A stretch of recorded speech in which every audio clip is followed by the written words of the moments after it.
In 2022, Lotta Volkova's name was dragged into a scandal over those Balenciaga ads, the ones with teddy bears, and conspiracy theorists had a field day. They scoured her Instagram and decided she must be the evil mastermind. The truth, of course, is far more compelling, and that's because that very same woman is also the hidden architect of today's fashion trends, from messy chic layering to the glam of bad taste. Well, Lotta Volkova has been both demonized and idolized, but one thing's certain: she helped redraw fashion's blueprint for the 21st century, for better or for worse. If you only have 30 seconds, here's the bottom line of this video. Lotta Volkova became the face of cutting-edge cool by breaking every rule in the book. Do you see a pattern here? Almost every interesting character we dissected did that. I read this recently. The common thing among all the greats that lived is that they have nothing in common. To be great, you have to live out your full but personal potential. Not be the best in a conventional way, but be true to the best of what it means to be you, weirdness and all. Well, Lotta Volkova took things that weren't supposed to be fashionable, thrift store hoodies, Soviet track pants, kinky latex, and threw it all on Paris runways. What was her secret? Easy. She made ugly look chic by trusting her gut when everyone else played it safe and just pretty. She's the stylist who proved that a DHL delivery shirt and grandma's floral dress could sell out at luxury prices, because she willed it so.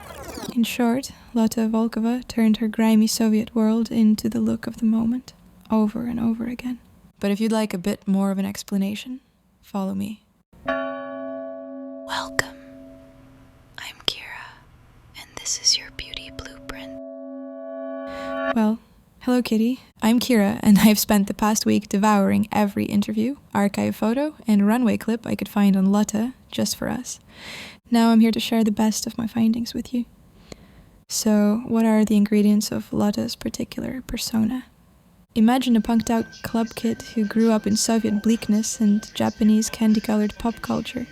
She transforms herself into a peroxide blonde provocateur, struts through Paris with her jet black poodle in tow and a knowing smirk in her eye. She is all about extremes: bleach blonde with bleached eyebrows against alabaster skin, delicate lingerie tops under hulking biker jackets, a sweet, almost childlike face set in a defiant scowl. Fun, free, fluid, sassy. She mixes high and low with a very sultry wink. Well, it is in your best interest to stick around, because by the end of this video I'll serve up a quick breakdown of what we can learn, very practically speaking, from Lotta's universe.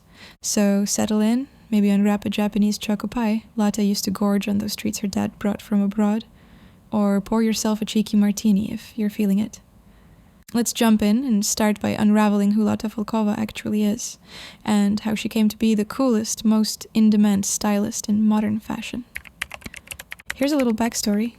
Lotta Volkova was born in 1984 in Vladivostok. She is an Aquarius, by the way. Vladivostok is a far-flung port city on the eastern edge of USSR, just north of North Korea. Think closer to Tokyo than to Moscow. A 10-hour flight from the Russian capital. Vladivostok was isolated, practically the end of the world, and little Lotta felt it. "I was painfully bored," she later laughed. She couldn't wait to escape. Well, her childhood wasn't grey deprivation. In fact, she describes it as oddly idyllic. Beaches, hiking in green mountains, even surfing on the Pacific coast. Her family had the ultra-rare access to Western goods. Her father was a cargo ship captain and constantly sailed to ports in Japan, Korea, Thailand, Germany, the US, even during the Iron Curtain era. Each time he returned home, he brought little treasures. Levi's denim, nylon stockings, VHS tapes, Tina Turner's albums. Gold dust in a place where Coca-Cola was virtually unobtainable. We saw fashion as something inaccessible, and that's why it was so exciting, Lotta recalls. Japanese candy, a smuggled Vogue, or a glimpse of a Jean-Paul Gaultier gown was enough to set her imagination alight. Even her name hints at the rock and roll spirit that shaped her. She's literally named after the Led Zeppelin song Whole Lotta Love, her mom's idea of a rebellion. That same mother, a physics professor, was a petite blonde firecracker who believed in doing things her own way. Mama Volkova dressed little Lotta in Vivienne Westwood tartan and John Galliano's Dior, and even took her daughter on shopping trips to places like London and Tokyo in the 90s. Picture them smuggling back McQueen jackets and Versace vinyl skirts, because it really happened. "She pretty much looks like me," Lotta said of her mother. Obviously, Lotta understood fashion as rebellion. While other kids had no access to any designer clothes, preteen Lotta already owned Prada heels and a Galliano sweater. Although, as the Soviet Union collapsed, anarchy and Western pop culture flooded into Russia.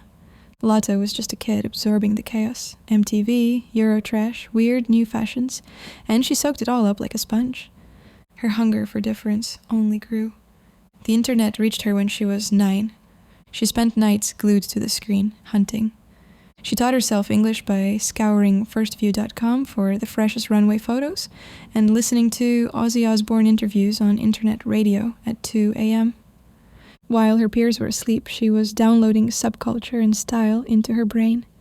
By her late teens, she knew she had to get out. The day after she graduated high school, 17-year-old Lotta got on a plane alone to London.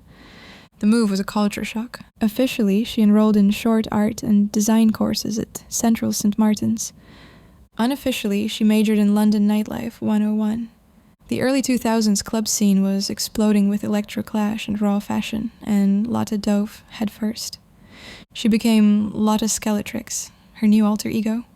She shaved and dyed her hair, caked on punk makeup, and wore DIY outfits she cobbled together from thrift store finds and hardware shop trinkets. One iconic photo from that era shows Lotta at her club night Kashpoint, with a glitter ball on her head, snapped by now mega-famous artist Wolfgang Tillmans. She wasn't simply attending parties, she was hosting them. She co-founded that Kashpoint to give other freaky fashion kids a space. London's permissive energy let Lotta reinvent herself from shy little Siberian to underground-style maven pretty much overnight. And it didn't stop at partying. Lotta's personal style was so distinctive that people wanted a piece of it, literally. On a lark, she started a fashion line named after her alias, Skeletrix. She and her friends would have a few beers after class and hand-rip vintage jeans with sandpaper, stud straps onto dead-stock t-shirts, and basically make clothes as raw and wild as their club looks. Highbrow boutiques snapped it up. London's Penile, Dover Street Market, and even some cool stores in Japan. She staged a couple of small runway shows in London to positive buzz. And all this happened before she even turned 23. Lotta later admitted she fell into designing by accident. It was something that happened in London for a moment. Her real passion was emerging, not making clothes, but telling a story through them. After 6 years, Lotta left London in 2008 with a crashed course in club culture and a suitcase full of ripped jeans. She headed for fashion's capital. Paris, however, greeted her with a reality check. At 24, without money or connections, trying to sustain her fledgling label was nearly impossible. It was very expensive to produce in Paris. I didn't really find much support or opportunity for myself, she says of that period. The punk princess of London suddenly felt like a nobody in the land of Chanel and Dior. So she pivoted. She poured her creative energy into styling, an area where she could shine without a big bank. As luck would have it, famous photographer Ellen von Unwerth invited her to style a shoot, essentially to clone Lotta's vibe on models. She was basically doing what she'd always done for herself, but now for magazine editorials. And so by the early 2010s, Lotta built a reputation in Paris's fashion circles as the go-to stylist for something raw and edgy. Then came the night that changed everything. Sometime around 2014, Volkova was at a party when she met a fellow post-Soviet misfit, a Georgian designer, Demna Gvasalia. Demna showed Lotta the lookbook for his brand, Vetmo, and asked her opinion. Never one to sugarcoat, Lotta basically replied, "Great clothes, but the styling is bad." Demna's response? "Fine, why don't you style it then?" It was a challenge, and an offer. She took it. Thus began one of the most game-changing partnerships in modern fashion. Lotta joined Vetements as the stylist and de facto muse from its very first runway show. We shared the same references and interests in music, art, visual culture. Suddenly we were in tune, all working together towards something we believed in. We lived it, wore it, believed in it, Lotta recalls. Vetements caught fire in 2015 with its oversized hoodies and ironic twists on banal clothes. And everywhere was Lotta. In fact, one of the defining images of the 2016 fashion was Lotta Volkova striding down Vetements' runway, scowling like a bored nihilist supermodel. In an industry that constantly seeks to label things cool, Lotta Volkova has just been crowned as the coolest woman in the world, gushed The Guardian. She had become the avatar of Vetements, so much so that a joking phrase caught on in fashion circles. That's a bit Lotta, meaning anything unexpected, edgy or cool with a hint of a scowl. The hype was real. That same year, Demna was appointed creative director of Balenciaga, one of the world's biggest luxury houses, and he brought Lotta along to consult on styling and casting. Suddenly, this rebellious girl from Vladivostok was influencing not just a cult label, but Balenciaga. And again she appeared as a model herself. She told one interviewer, "Of course, conventionally beautiful things are beautiful, but everyone finds them beautiful, and I find that boring. I want to be inspired by things which not everyone knows." That philosophy was suddenly holding a massive influence. Balenciaga put parkas on the runway like they were mink coats. It sat VIPs on shabby folding chairs instead of gilded ones. It was Volkova's outlook made grand. Upend the old norms, find beauty in the unexpected, maybe even in the ugly, and fashion ate it up. Now, if this sounds like a fairy tale rise, note that Volkova herself is quick to downplay it. She'd been toiling as a stylist for years before this overnight success, but she acknowledges something magical did happen around 2015 to 2016. She found her tribe. The designers I met at that time, like Demna, were coming from a similar culture. We shared the same references, she says. When I work with Lotta, she knows what I know, what I want. We're very close, Demna said himself. W magazine ran a profile titled, "How did Lotta Volkova become the fashion arbiter of her generation?" Lotta's reign with the so-called Vetements crew was intense, but relatively brief. By late 2017, after a few seismic years, she quietly stepped away. She's hinted that she likes to fully immerse herself in a project, but also knows when it's time to move on. Over the next couple of years, she brought her magic touch to an array of brands, styled a sugary Y2K reboot for Blue Marine, consulted for up-and-coming labels like Moa Lola and Charles Jeffrey, even created Adidas sneaker collaborations. Her style also evolved. Her once severe punk look had softened a bit. She grew her hair long, kept it bleach blonde, and swapped hoodies for something slinky, albeit with an ironic twist. But if anyone thought she was done making waves, they were wrong. In 2020, Lotta took on a role that would rocket her influence to new heights. She became the fashion stylist consultant for MIU MIU, Prada's playful younger label. With the legendary Miuccia Prada, one of her lifelong idols, Lotta refocused MIU MIU for a new generation. Spring 2022 brought MIU MIU's micro-mini skirt heard around the world, a chopped-up schoolgirl skirt so tiny that its pockets dangled past the hem. That outfit, and the whole collection of slashed office wear, went mega-ultra viral. Within days, images of MIU MIU's micro-mini were everywhere, on magazine covers, flooded across Instagram, TikTok, just everywhere, copied by everyone. Stores couldn't keep it in stock. MIU MIU suddenly became the hottest brand in fashion. By 2024, MIU MIU's sales had nearly doubled. As one publication put it, Lotta is low-key the blueprint of 2020's fashion, and the numbers back that up. Lotta Volkova and Miuccia Prada churned out several hit collections that balance intelligence, irony, and it-girl appeal. And it was built on mutual respect. Lotta was always MIU MIU's biggest fan, watched every show online with nerdy excitement.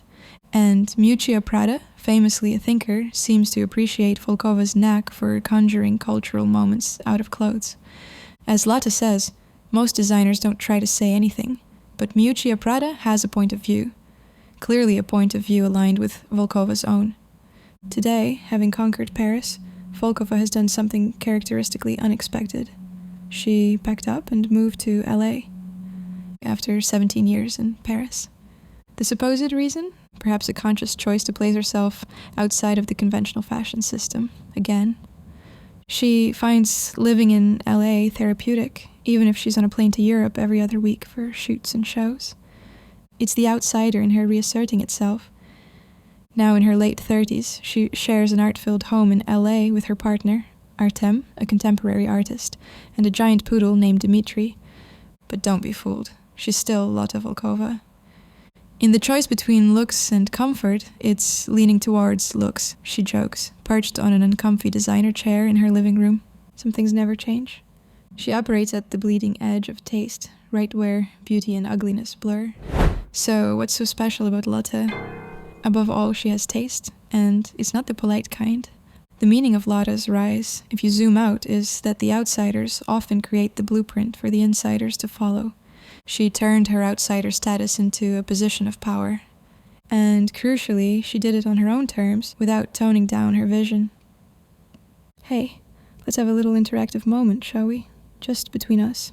If you're enjoying this, please do me a quick favor. Hit the like button and subscribe to the channel. It really helps. And I'm curious, what's the most unexpectedly cool item in your wardrobe? Something that others might find ugly or odd, but you absolutely love? Let me know in the comments, because I bet Lotta would approve of those unique treasures. Alright, now as promised, it's time for a quick beauty and style breakdown. The practical takeaways.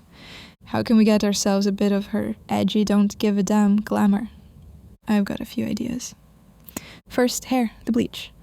Lotta's transformation from a natural mousy brown to platinum blonde was a game changer for her image. That stark blonde hair, often paired with barely there brows, gives her an otherworldly, punk fairy appearance. So if you're daring and your hair is healthy enough, maybe consider going platinum or bright icy blonde.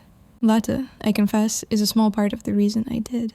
It instantly telegraphs edge and makes even a simple outfit look exciting. Makeup, go wild where it counts, and minimal where it doesn't. Lotta often wore a smoky, smudgy black eye or a severe graphic liner. For instance, perhaps try her signature lived-in eyeliner. Take a black kohl pencil and line your eyes imperfectly, then smudge it with your finger as if you've danced in a club for hours. It gives that slightly rough, sexy mystique. FYI, Pat McGrath makes the best creamy eyeliners. Pair that with fresh, minimal skin. Lotta isn't about heavy contour or bronze. She often keeps a pale, matte complexion. Alternatively, bleach or block out your eyebrows for an avant-garde look. It immediately gives that alien beauty vibe we see on Lotta and many models she casts. It's a trick that draws attention to your eyes and bone structure in a stark way. As for wardrobe, mix high and low and do it with confidence. Lotta's styling trick is that she'll pair items in combinations that a sensible stylist might veto, but that's exactly why they work. So raid your closet and maybe your dad's or grandma's for unlikely pairings. The idea is to create a bit of tension in the outfit. Polished versus gritty, feminine versus masculine, luxury versus kitsch. Fun, free, fluid, sassy. Remember? Lotta often adds one item that's almost wrong for the look, which actually makes it feel completely right. One more thing, Volkova's ethos also includes not chasing the mainstream's approval. As soon as something is mainstream and everybody knows about it, it turns me off, she says. So if you want to imitate her style, paradoxically, you should diverge from it and from trends. If everyone's wearing neutrals, show up in neon. If everyone's in bodycon dresses, go oversized. Being contrarian in style sets you apart from the crowd, which is exactly where Lotta has always lived. Here's a quick shout out. Huge thanks to all the channel members watching. Your support means the world to me. Remember, as a member, you get access to our members-only podcast episodes. Also, I'm excited to share that I've designed a Lotta t-shirt that I think you'll love. Thank you for being here. Whether you're a member, subscriber, or new viewer, I appreciate you hanging out with me. Now, back to Lotta. In the end, her story is a blueprint for breaking the mold. It shows that sometimes the biggest impact on beauty and style comes from those with a healthy disrespect for norms. By now, I hope you're as tantalized by Lotta as I am. Love her or loathe her aesthetics, there's no denying she left a mark. And with that, we've reached the end of our beauty blueprint on Lotta Volkova. I'd love to hear your thoughts. Do you find her inspiring, controversial, or some exciting third thing? Let's chat in the comments. Don't forget to like and subscribe on your way out for more of these. And remember, real beauty isn't about being pretty, it's about being interesting. Just ask Lotta. I've queued up the next chapter for you here. I'll see you soon. Love, Kira. Now go create your own blueprint.